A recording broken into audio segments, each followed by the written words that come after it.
और इस वक्त एक बड़ी खबर आपको बता दें, रूस यूक्रेन युद्ध पर ये बहुत बड़ी खबर सामने आ रही है। खबर ये है कि कीव पर रूसी सेना की बमबारी लगातार जारी है। कीव में 222 लोगों की मौत हुई है। अभी तक रूसी हमले में 222 लोगों की मौत हुई है। 36 रिहायशी मकानों को तबाह किया गया है रूसी हमले में।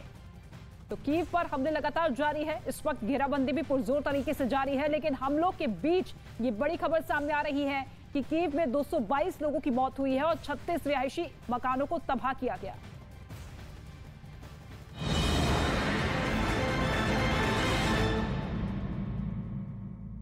ब्रिटेन के रक्षा मंत्री ने अपने पोलैंड दौरे के दौरान इसकी तैनाती का ऐलान किया, जो ब्रिटेन का सबसे आधुनिक एयर डिफेंस सिस्टम माना जाता है और इसी साल जनवरी में इसे ब्रिटेन की सेना के बेड़े में शामिल किया गया था। ब्रिटेन का दावा है कि इसकी मदद से पोलैंड को रूसी सेना की ओर से मिसाइल हमला होने पर बचने में मदद मिलेगी, क्योंकि ये दुश्मन की मिसाइलों पर सटीक निशाना लगाने की काबिलियत रखता है। ब्रिटेन ने ऐसे वक्त में पोलैंड को अपना बेहतरीन एयर डिफेंस सिस्टम देने का ऐलान किया है, जब रूसी सेना ने यूक्रेन के उन इलाकों पर मिसाइलों से हमले तेज कर दिए हैं जो पोलैंड की सीमा के काफी करीब हैं। यूक्रेन ने खार्किव में पुतिन की सेना के कई टैंकों को तबाह करने का दावा किया। यूक्रेन की सेना ने इसी से जुड़ा एक वीडियो सोशल मीडिया पर शेयर किया, जिसमें जंग के मैदान पर एक टैंक आग की लपटों से घिरा दिखा। दावा है कि यूक्रेन की तरफ से किए गए हवाई हमले में इस रूसी टैंक का ये हाल हुआ। इसके अलावा वहां कुछ और टैंक भी दिखे, लेकिन उनका भी वही हाल हुआ, यानी वो भी पूरी तरह कबाड़ में बदल गए। बताया गया कि ये तबाही वहां यूक्रेन के ताबड़तोड़ हवाई हमलों से हुई।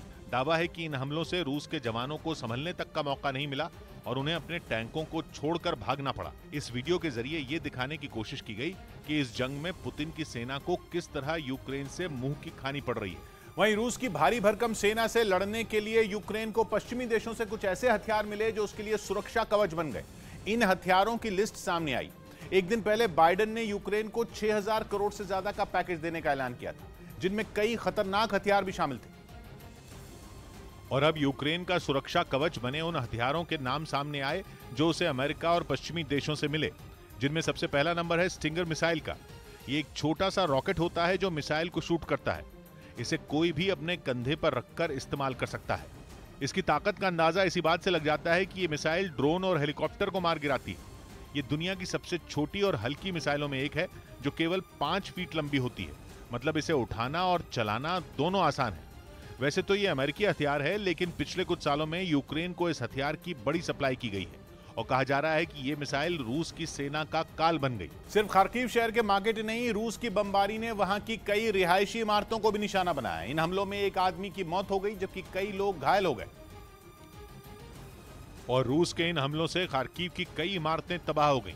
वहां चारों तरफ मलबे का अंबार लग गया, जिसके बाद राहत और बचाव की टीम मलबे के नीचे दबे लोगों को बाहर निकालने में जुट गई। वहां की कुछ इमारतों में तो अंदर जाने तक की भी जगह नहीं थी। बाद में दमकल कर्मियों ने किसी तरह अपने लिए रास्ता बनाया ताकि अंदर फंसे लोगों तक पहुंचा जा सके। हमले के बाद एक इमारत से धुएं का गुबार उठता नजर आया। उधर रूसी सेना के लड़ाकू हेलीकॉप्टर ताबड़तोड़ फायरिंग करते हुए यूक्रेन के एयरबेस पर उतर गए। रूस की तरफ से इसका एक वीडियो भी जारी किया गया, जिसमें रूस की सेना का एक लड़ाकू हेलीकॉप्टर आसमान में तेजी से उड़ता दिखाई दिया। इसके बाद अचानक उसने एक के बाद एक कई रॉकेट दाग दिए, लेकिन थोड़ी देर बाद ही रूसी सेना के हेलीकॉप्टर का निशाना बदल गया। उसने सामने की तरफ जोरदार फायरिंग कर दी। गोलियां हेलीकॉप्टर से निकलकर दूर किसी निशाने से टकराने लगी, जिसके बाद वहां से धूल और धुएं का गुबार उठता नजर आया। रूस का लड़ाकू हेलीकॉप्टर इसी तरह वहां रुक रुक कर गोलियां बरसाता रहा, जिसे देखकर ऐसा लगा मानो कोई वीडियो गेम चल रही। इस बीच वहां एक और हेलीकॉप्टर भी उड़ता दिखाई दिया। बताया गया कि फायरिंग का सहारा लेकर रूसी सेना के हेलीकॉप्टरों का एक दस्ता यूक्रेन के एयरबेस पर उतर गया।